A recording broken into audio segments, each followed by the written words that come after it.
كان قائد بمعنى الكلمة وفضل يحارب لآخر نفس ليه. كان متواضع جدا ومحبوب من كل رجالته، وعشان كده الكل ما كانش مصدق رحيله. قصتنا عن الرائد البطل عمرو وهيب عطية، واحد من أبطال قوات الصاعقة المصرية اللي خاض معركة حقيقية ضد عناصر كان نفسها تأذي البلد. لكن عمرو، أو زي ما كان بيتقال عنه بويكا، قدر يواجههم بكل شجاعة وما سابش رجالته وكان واقف في وش المدفع زي ما بيقولوا.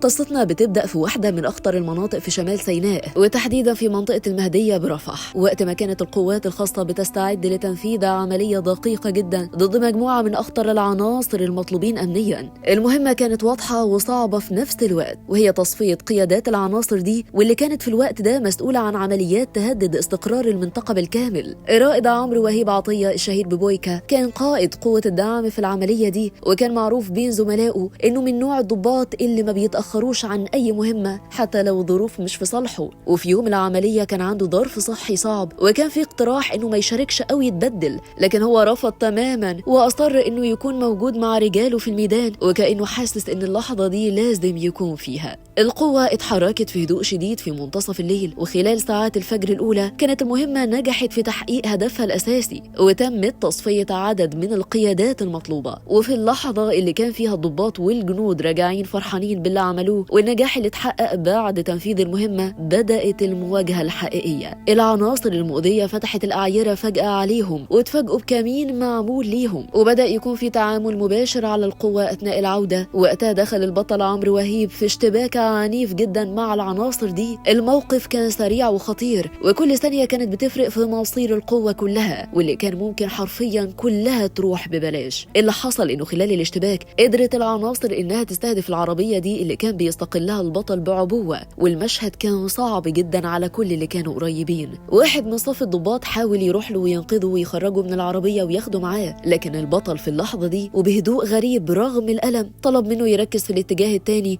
ويحمي باقي القوة، وكأنه كان شايف إن حياته أقل أهمية من حياة رجالته. وفي اللحظات الأخيرة كان واضح إنه مدرك إن النهاية قربت، لكنه فضل ثابت وبيوجه اللي حواليه بكل هدوء، وبيحاول يضمن إن المهمة ما تخرجش عن السيطرة، وإن رجالته يوصلوا بأمان حتى لو هو مش هيكمل معاهم. بعد رحيله خرجت جنازته بشكل مهيب، وشارك فيها عدد كبير من زملائه وأهله، واللي أجمعوا إن البطل كان مثال ونموذج لرجال الجيش، وإنه كان متواضع وبيحب كل اللي حواليه، وحرفيا فقدانه كان صدمة كبيرة لكل اللي عرفه. لكن القصة ما انتهتش عند كده، لأنه بعد حوالي أسبوعين من استشهاده رجالة كتيبته قرروا يردوا حقه، ونجحوا في تنفيذ عملية جديدة تم فيها تصفية 5 من العناصر دي، من بينهم الشخص المسؤول عن رحيل البطل. وبكده فضل اسم عمرو وهيب عطية شاهد على معنى مختلف للشجاعة، شجاعة إنك تختار تحمي غيرك حتى في اللحظة اللي ممكن تنقذ نفسك فيها، لكنك تقرر تفضل بطل لآخر نفس.